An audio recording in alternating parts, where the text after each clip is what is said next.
Zdradzę Wam tajemnicę. Już od jakiegoś czasu pracujemy nad czymś zupełnie nowym.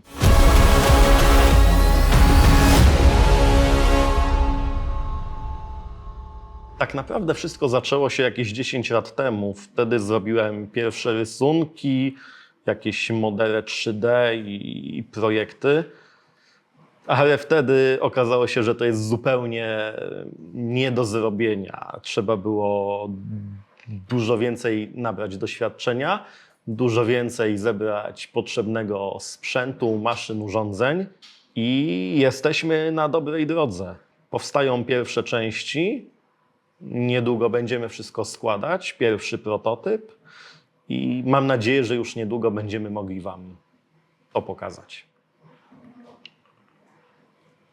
Wiecie, co to będzie?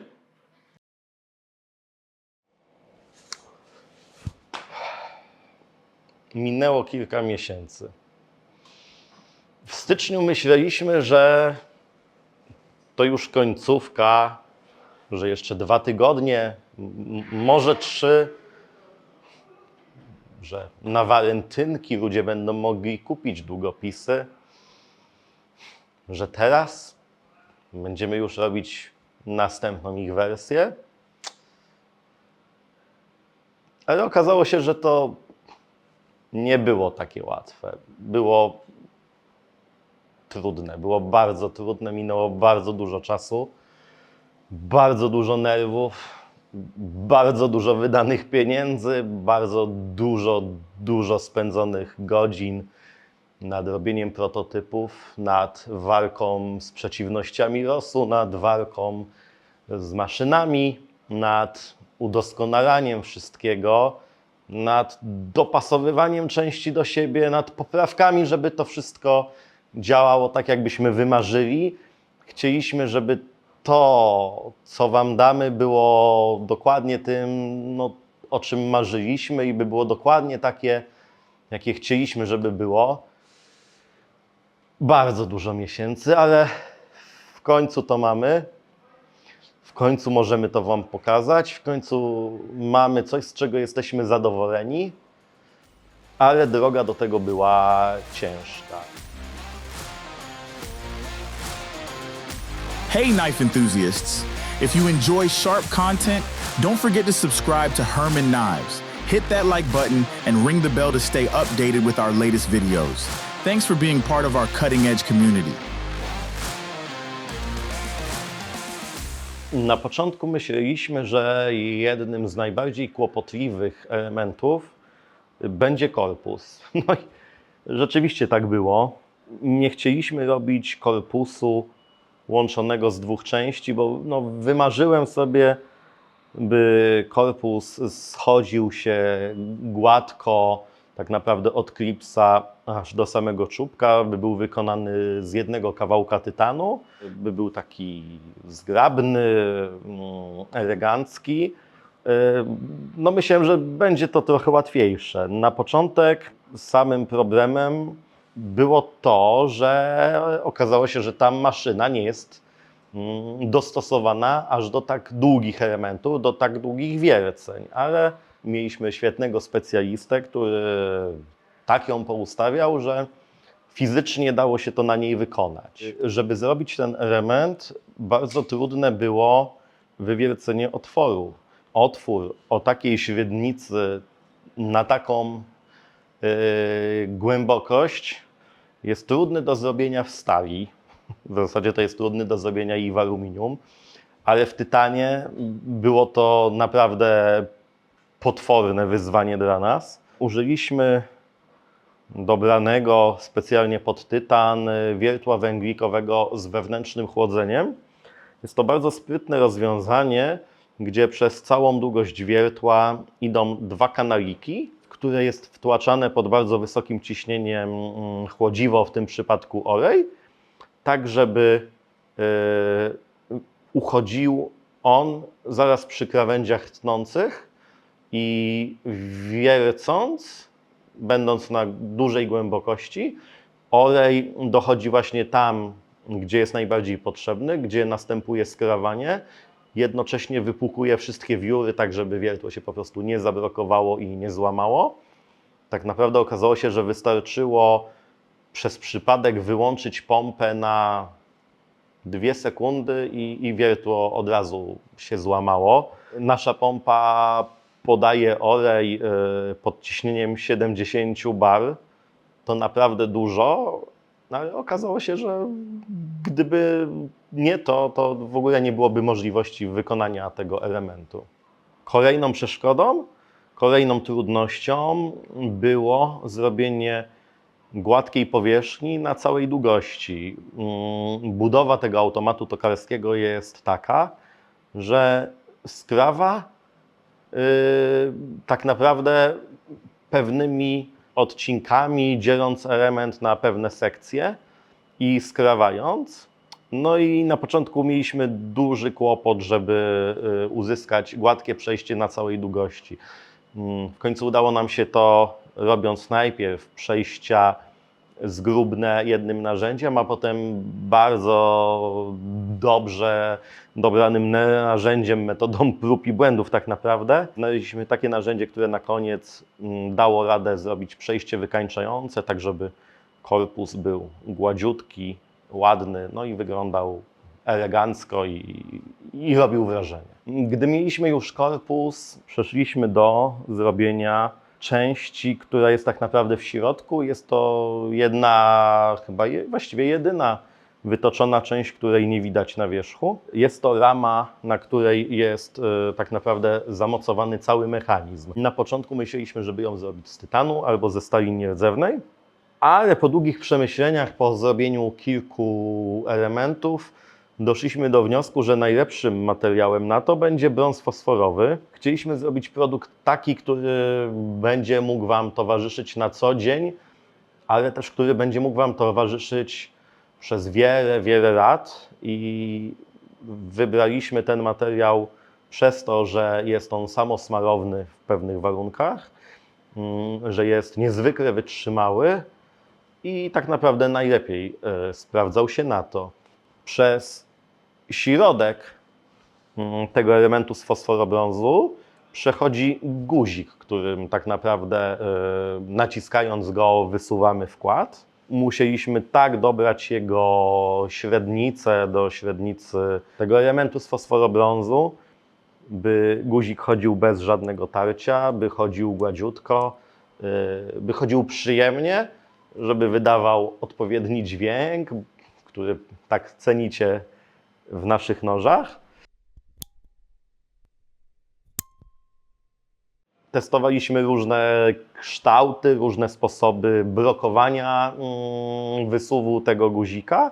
No i w końcu zrobiliśmy coś, co działało fajnie, chodzi gładko i powinno działać naprawdę wiele, wiele lat. Gdy mieliśmy korpus, gdy mieliśmy guzik i środek, przeszliśmy do rzeczy, która wiedzieliśmy, że będzie trudna, ale no nie wiedzieliśmy, że aż tak. Chcieliśmy zrobić klips z jednego kawałka tytanu. Chcieliśmy zrobić klips, który będzie dosyć finezyjnie wyglądał, tak jak sobie wymyśliłem. I niestety też chcieliśmy zrobić klips, który jednocześnie pełni jedną z ważnych funkcji całego mechanizmu. Przeszkód napotkaliśmy tak naprawdę dużo. Na początku kupiliśmy Esprit Cama, który pozwolił nam stworzyć program na tak skomplikowany element, na automat tokarski.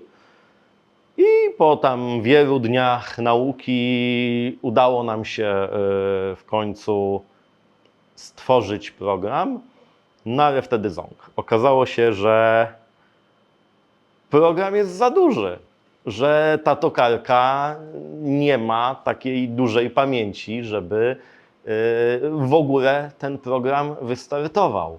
Powiem więcej, program, który zrobiliśmy, miał kilka megabajtów wielkości, a maksymalny program do opuszczenia na tokarce mógł mieć chyba 100 kilobajtów. Zaczęliśmy szukać rozwiązania. Serwis podpowiedział nam, że możemy użyć kart pamięci Oczywiście okazało się, że karta pamięci to już karta, którą można kupić w muzeum, bo było to Compact Flash. Okazało się, że maksymalny rozmiar obsługiwanej karty to 0,5 giga.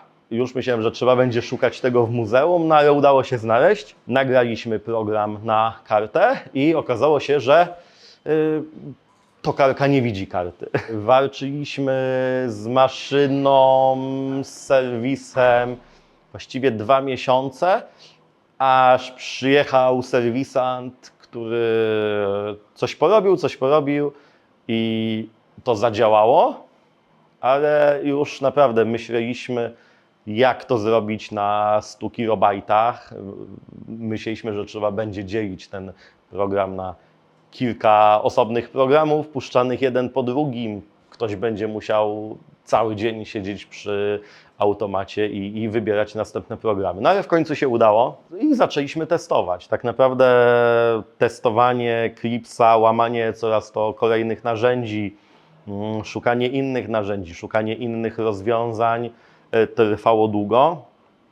Potem okazało się, że w Clipsie jest dziurka zrobiona z tej strony, a tokarka, automat nie ma napędzanego narzędzia od tej strony. Użyliśmy turbinki, czyli wrzeciona turbinowego napędzanego przez olej pod wysokim ciśnieniem, no i wtedy się udało. Potem jeszcze następne tygodnie, żeby dobrać odpowiednie wielkości, odpowiednie średnice, odpowiednie wybrania, fazy podcięcia, tak żeby wszystko działało. Następnie trzeba było zrobić coś, co będzie od tyłu łożyskować obrót Clipsa, tak żeby nie tarł po prostu tytan o tytan. Zastosowaliśmy 5 1 mm kurek ceramicznych. To wszystko z jednej strony po to, żeby chodził gładziutko, żeby chodził przyjemnie, żeby wydawał miły dźwięk, a z drugiej strony po to, żeby posłużył wiele lat i by nic się z tym nie działo. No, myślę, że efekt był warty czekania, był warty tego całego trudu i udało nam się zrobić coś, co mam nadzieję Wam się spodoba. Sebastian właśnie przezbraja maszynę na produkcję nowych elementów. Niestety przy tego typu maszynie nie jest to rzecz łatwa. Czasami przestawienie z produkcji jednej części na inną trwa nawet kilka godzin. W tej maszynie nie ma sond pomiarowych, tak jak na frezarkach. Każde narzędzie trzeba ręcznie ustawić, wprowadzić korekcje, ręcznie zmierzyć. Każde narzędzie ma swoje własne gniazdo, swoją własną oprawkę, inny typ oprawki. Niestety zajmuje to bardzo dużo czasu, ale dzięki temu maszyna jest kompaktowa i potrafi zrobić wiele rzeczy, których nie potrafiłaby zrobić inna maszyna. Teraz przez cały tydzień robiła pivoty do noży, ale nadszedł ten dzień, kiedy trzeba przestawić produkcję na klipsy do długopisów. Będą one robione z wałka tytanowego 20 mm, więc poza przezbrojeniem wszystkich narzędzi trzeba też przezbroić turejki na obydwu wrzecionach oraz cały podajnik pręta. Przy robieniu klipsów pojawił się pewien problem. Okazało się, że potrzebujemy napędzane narzędzie na jednej z osi, gdzie tego narzędzia napędzanego już nie było wolnego. Poza tym okazało się, że przydałyby się dużo większe obroty niż te, które oferuje na napędzanych narzędziach ta maszyna. Ale pojawiło się rozwiązanie takie, jest to wrzeciono-turbinowe. Jest ono napędzane poprzez przepływający olej, który służy do chłodzenia. Olej pod wysokim ciśnieniem przepływa przez całe wrzeciono, napędzając tak naprawdę turbinę, która wprowadza w ruch narzędzie, które kręci się nawet z prędkością około 30 000 obrotów na minutę. Okazało się też, że żeby użyć tej turbinki, trzeba było zrobić do niej specjalne mocowanie, bo pod tą konkretną oś nie mogliśmy kupić turbinki w rozmiarze 25,4 mm. No więc musieliśmy zrobić sami takie mocowanie. Tego typu narzędzie przydaje się też wtedy, kiedy potrzebne są bardzo wysokie obroty, na przykład do drobnego grawerowania albo pracy bardzo małymi frezami, które potrzebują wysokich obrotów, żeby wydajnie działać. Ostatnią częścią, którą musieliśmy wykonać, jest dekierek założony właściwie z tyłu długopisu. To jest część, która wydawała nam się, że będzie najłatwiejsza, bo jest właściwie najmniejsza, niby najmniej skomplikowana. Okazało się jednak, że przez to, że jest tak cieniutka, był kłopot, jak ją wykonać, żeby wrzeciono jej nie gniotło, żeby nie odkształcało, żeby jednocześnie mocno trzymało. No i tutaj też wiele dni minęły, zanim automat wypruł dekierek, który był taki, jakbyśmy chcieli. Ale w końcu się udało. Zastanawialiśmy się, jakiego wkładu chcielibyśmy użyć w naszych długopisach, ale tak naprawdę od razu wiedziałem jakiego. Kiedyś miałem długopis, którym bajecznie dobrze mi się pisało, który zrobił na mnie duże wrażenie i miał on wkład Fisher Space Pen. Jest to wkład, który w swojej historii tak naprawdę został stworzony dla misji kosmicznych NASA. Jest on trochę inny od zwykłych wkładów. Można nim pisać w każdej pozycji, można nim pisać do góry nogami, czego wbrew pozorom nie da się zwykłym wkładem, a na pewno nie dłużej niż kilka sekund. Ale jeśli ktoś jest przywiązany do innego typu wkładu, do innego producenta, innego koloru bądź cokolwiek innego, wkład ten ma dosyć standardowy rozmiar Parkera, więc każdy wkład w tym standardzie będzie do naszego długopisu pasował. To teraz kilka słów o tym, jak tak naprawdę działa ten mechanizm. W środku są 3 ceramiczne kulki 2,5 mm, które w momencie wciśnięcia guzika, guzik ma wybranie w tym miejscu, które znajduje się pod kulką w pozycji z wysuniętym wkładem. Wtedy tak naprawdę kulka ma możliwość, by wpaść w to miejsce, a pomaga jej w tym klips, który wywiera presję poprzez sprężynę, obracając się. W klipsie są zrobione kanaliki, które gdy tylko kulka może wpaść niżej, wtedy kulkę wpychają, obracają się, rygrując ją tak, że kulka nie może wyjść do góry, a guzik nie może się cofnąć. Gdy chcemy schować wkład, zamknąć długopis, wystarczy, że lekko przekręcimy kciukiem klips, wtedy kulki znowu mają miejsce, gdzie uciec. Sprężyna wypychająca wkład go popycha, kulki są wypchnięte do góry, mają gdzie się schować, no i wkład się chowa.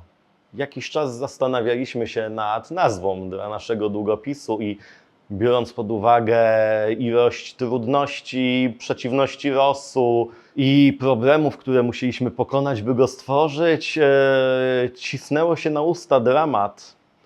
Ale stwierdziliśmy, że Epica będzie brzmiała dużo lepiej i będzie lepszym wyborem. Polish Custom Knives is a place where you can find knives from our Polish craftsmen. We can assure you in one thing, each piece which reaches your hand is a sign of passion and commitment, connected with a high-quality material, made not only to make you happy with its utility, but also with its beauty. Please enjoy your shopping, and we stay at your service at all times.